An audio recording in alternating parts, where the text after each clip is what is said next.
नमस्कार. श्री स्वामी समर्थ सर्वांना. तुमच्या सर्वांचं पुन्हा एकदा आपल्या ह्या यूट्यूब चॅनलवर खूप खूप स्वागत आहे. 26 मे रोजी संकष्टी चतुर्थी आहे.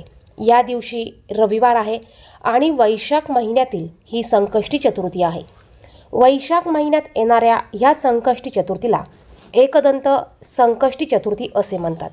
या संकष्टी चतुर्थीच्या दिवशी आईने मुलांसाठी 108 मुगाच्या दाण्यांचा हा अत्यंत प्रभावी उपाय करायचा आहे.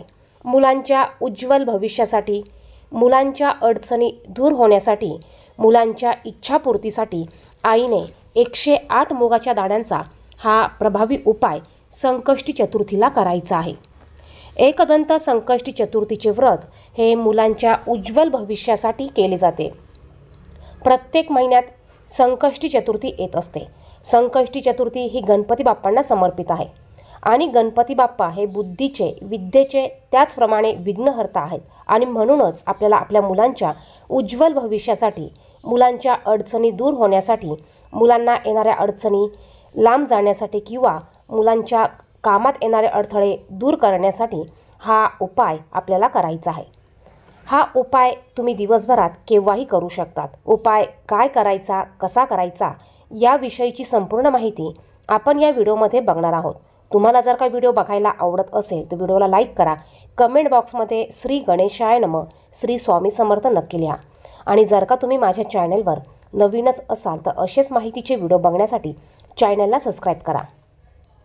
संकष्टी चतुर्थीच्या दिवशी जर का तुम्ही उपवास करत असाल, व्रत करत असाल तर बघा, आपल्या देवघरात असलेल्या गणपती बाप्पांची आपल्याला पंचोपचारे पूजा करायची आहे आणि दिवसभर उपवास करून संध्याकाळी रात्री आपल्याला चंद्रोदर्शन म्हणजे चंद्रोदय झाल्यावर चंद्राला अर्घ दिल्यानंतर आपल्याला उपवास सोडायचा असतो.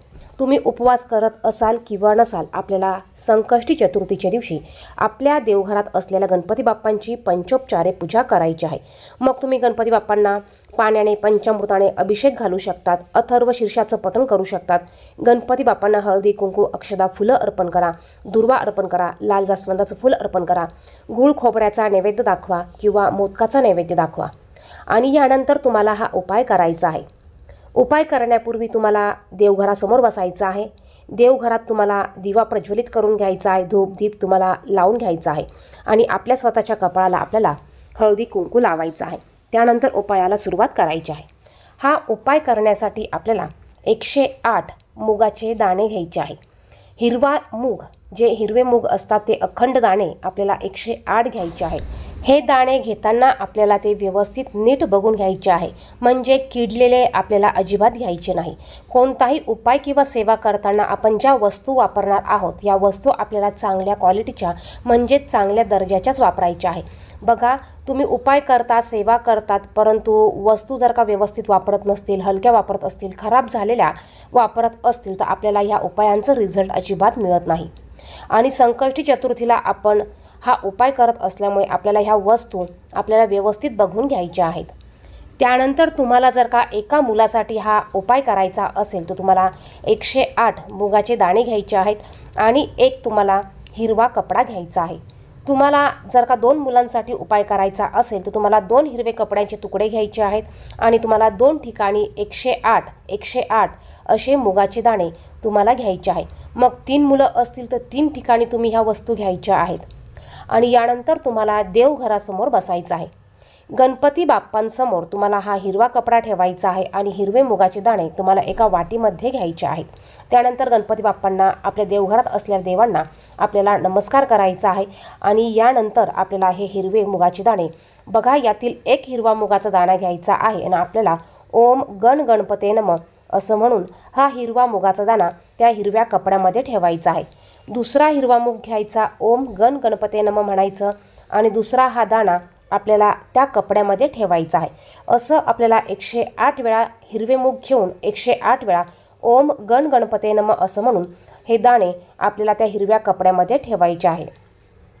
त्यानंतर आपल्याला ह्या हिरव्या कपड्याची एक पोटली बांधायची आहे आणि ती आपल्याला आपल्या हातात धरून आपल्याला गणपती बाप्पांपाशी ठेवायची आहे आणि आपल्याला आपण ज्या मुलांसाठी ही इच्छा व्यक्त करत आहोत किंवा ज्या मुलांसाठी आपण उपाय करत आहोत त्या मुलाचं नाव घेऊन आपल्याला त्यांची इच्छा पूर्ण होऊ दे अशी प्रार्थना आपल्याला गणपती बाप्पांना करायची आहे।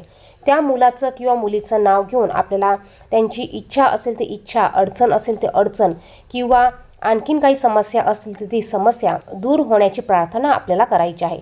तुम्ही या ठिकाणी ओम गण गणपते नमः हा मंत्र म्हणू शकतात किंवा तुम्ही ओम विघ्नहर्ताय नमः हा देखील तुम्ही मंत्र म्हणू शकतात।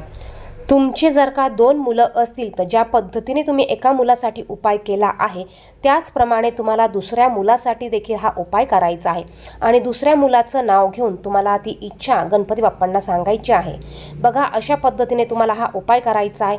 यानंतर ही पोटली तुम्हाला गणपती बाप्पांपाशी 5 ते 10 मिनिटं तशीच ठेवायची आहे किंवा तुम्ही संपूर्ण दिवसभर ठेवली तरी चालणार आहे।